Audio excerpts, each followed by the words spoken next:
Good evening. This is a late night edition of the news. My name is Onepeg MG. So a couple of things. One of them kind of major. A couple of them probably things that you guys have seen before, but figured just for the heck of it, might as well keep the community informed just in case people hadn't seen it or realized it. And first up, we have just some information regarding the mp5 SD and the regular mp5 with the rotor 43 suppressor. Now, it goes without saying, most people have seen this, that the mp5 with the rotor 43 suppressor is smaller than the mp5 SD by 1 square in length, which doesn't mean, or doesn't sound like it means a whole heck of a lot, but the smaller of the two can fit inside of a gamma container with a full 50 round mag, and that seems a little bit overpowered. Now, Nikita ended up responding to this and saying essentially that this is a bug and they will be fixing it. So, at least there's something there. The next item up has to do with the Aimpoint Micro T1 reflex sight.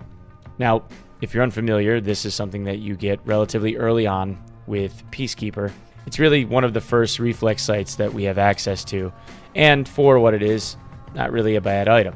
It used to be that the Aimpoint was a little bit more than 200 USD, which seemed like a little bit too much for what this was as compared to some of the things that you get later on in the game. And Nikita kind of agreed with that sentiment and reduced the price from 206 to 148, and that is effective as of now. Now, the last thing on my list has to do with Golden Star Balm and Vaseline, which is something that we've talked about in a prior video. It almost goes without saying that the merits for something like Golden Star were through the roof. When you have an item that is only a 1x1 square, giving you 10 uses and allowing you to completely replenish your hydration and your energy with just that 1x1 square item, it almost takes the fact that you got shot in the stomach, for instance, off the table.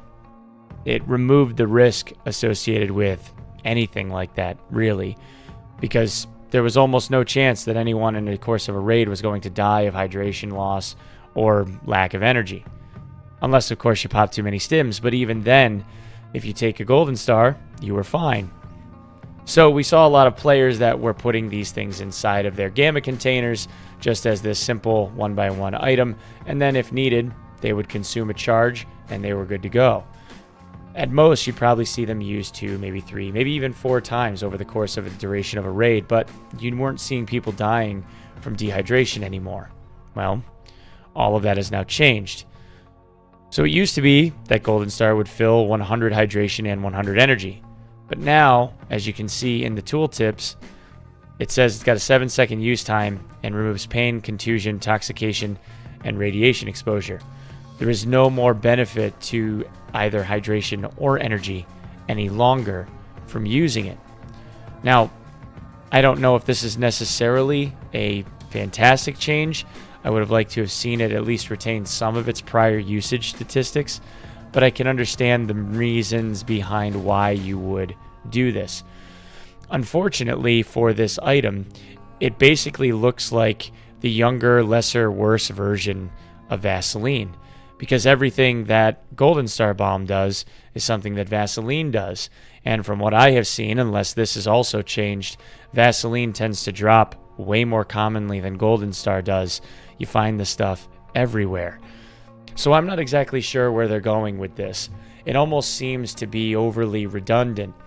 The fact that Golden Star now is kind of like the younger brother of Vaseline in the case of the game and its mechanics doesn't seem like it lends any merit to carrying around Golden Star whatsoever. It looks like in a pinch, last resort kind of thing, yeah, you could use it. But aside from the fact that it will remove pain, there's really no need to be carrying it anymore, especially when something like Vaseline will stop blood loss or repair a fracture, which is something that Golden Star won't do. So I think when you see people looting Golden Star from now on, it's probably just going to be as a vendor trash item, unless they start incorporating some kind of really good barter to retain them. Otherwise, why bother holding on to it? Doesn't really make sense. Okay, guys, that's all I have for today. I just want to again take a moment to say thank you guys very, very much for all the love and support, the positive comments and the feedback and everything else that you guys have been giving me, good, bad, or indifferent. All of the stuff that I have my hands in is growing like crazy. Even now, I'm at the highest sub count I've ever been on Twitch, and I'm gaining, I think, somewhere around like 50 to 100 subs a day on here, and I could not be more grateful. So thank you guys very, very much, and I will see you tomorrow. Thanks.